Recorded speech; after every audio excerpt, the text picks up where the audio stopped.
In this lesson, we're going to explore the idea of inverse relations. Inverse relations go back to the big ideas of functions and also solving equations and inequalities.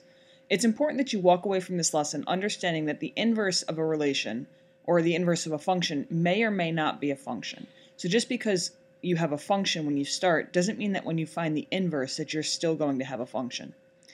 It's also important that you understand that when you square each side of an equation, the resulting equation may have more than one solution. This goes back to the idea of what happens or how we can get like 4. We can do 2 times 2 or negative 2 times negative 2. Also, if f and f inverse are functions and if either maps a to b, then the other maps b to a, which means that when we perform what we call a composition of functions, which we'll learn about in a couple lessons, on a value, we get that value back. Finally, the range of the relation is the domain of the inverse, and the domain of the relation is the range of the inverse. So that brings us into talking about what's the big idea here. And the big idea when we're talking about inverse relations is simply that we want to switch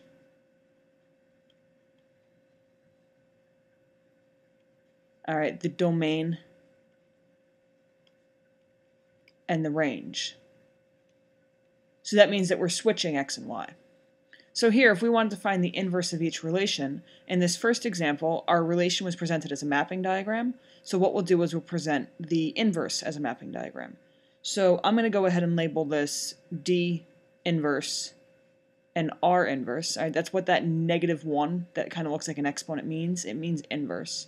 And what I'm going to do is I'm going to list all these values, the 1/2, the 2.5, the 6.5 that were part of the range now under the domain inverse.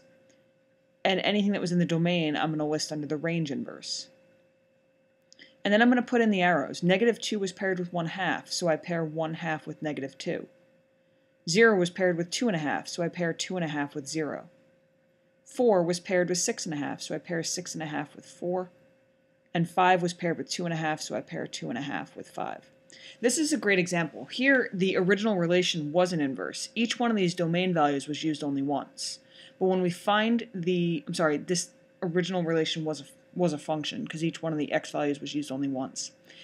When we found the inverse, however, we can see that this x value of 2.5 is used more than once, and that means that the inverse is not a function. Let's take a look at another example. Here our relation was presented as a table, so we'll present our inverse as a table as well, with x inverse and y inverse. And we're just going to switch the columns. Instead of having the 0.46, we have the 0.64. Instead of having the 0.812, we have the 0.128, and so on. The graph gets a little bit more tricky. In order to work with the graph here, what we need to do first is really kind of process what these ordered pairs are. You can do this in a number of ways. One of the things that I recommend is maybe listing the ordered pairs near the points. All right, but in this case, we're just going to go ahead and process them one by one. So let's start here. This is at the point -2, 2. So if we switch x and y, that would mean that would be at 2, -2. I'm going to go ahead and mark the inverse with x's. This point is at the location -1, 1. So I'm going to go to 1, -1. This point is at -1, -1. If we switch those coordinates, that point stays in the exact same spot. This point is at 1, 1. Again, switching those coordinates leaves us right where we are. And the same thing here at the point 2, 2. So the big idea with finding an inverse is that you switch x and y. It's also important that we can find the inverse of a relation that's expressed in an algebraic form. So here we want to find the inverse of each relation. In our first example, we've been presented with a linear function. This goes back to still that same idea. Switch x and y. So what I'm going to do here is I'm going to switch my x and my y and rewrite this equation as x equals 3y plus 1. We don't leave our equations in an x equals format though, so what we want to do now is go ahead and solve this for y to get that y by itself. This way when we present the inverse equation, it's in a format that we recognize. We would recognize this as a linear function. So the inverse of y equals 3x plus 1 is y inverse equals 1/3 x minus 1/3.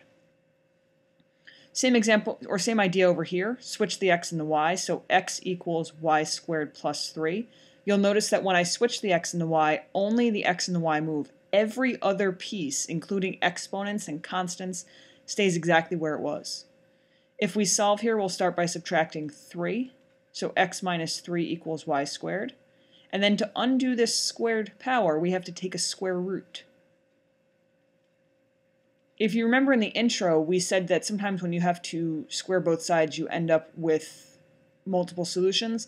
This is a case like that. We have to put a plus or minus at the front here, and that's because there are two ways for us to get these particular values. So formalizing this, y inverse equals plus or minus the square root of x minus 3. Basically, anytime you add a square root to an equation that wasn't there when you started, you have to use plus or minus. It's also important that we can find the inverse of relations that are expressed as continuous graphs. So in this first example, we have a linear function presented. And if you remember back to our work with parent functions, you might recognize this as the function y equals x. So let's talk about y equals x. On the line y equals x, that means every time you have an x value, the y value matches. So in this particular case, let's find 5 points. 1, 2, 3, 4, 5. It's important that when we find those 5 points that we balance both sides of the origin. So let's start here. The point 2, 2. Like we saw before, when we switch those coordinates, it stays exactly where it is. Same thing's going to happen here at the point 1, 1, at the point 0, 0, at -1, -1, and at -2, -2. So in this case, when we go to graph the inverse of the relation given, we get the exact same thing. Y equals x is a very unique example, all right, in that respect. You're not often going to get the same thing.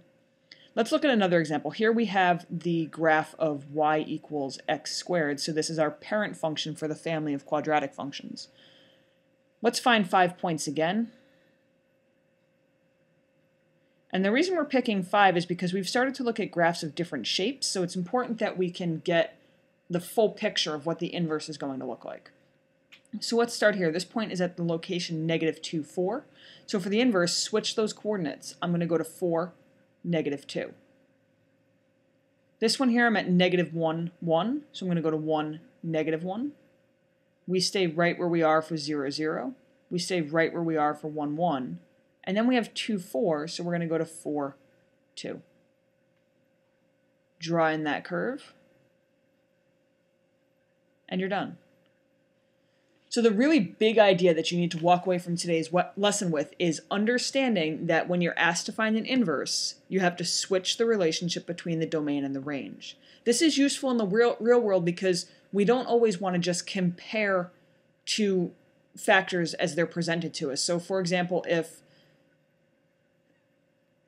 we're looking at, let's say, the number of cans of Coca-Cola manufactured and the profit made, that's one way to look at this, but we may also want to look at the profit made versus the number of cans produced. So by switching those x and those y coordinates, it often allows us to look at data in a new way.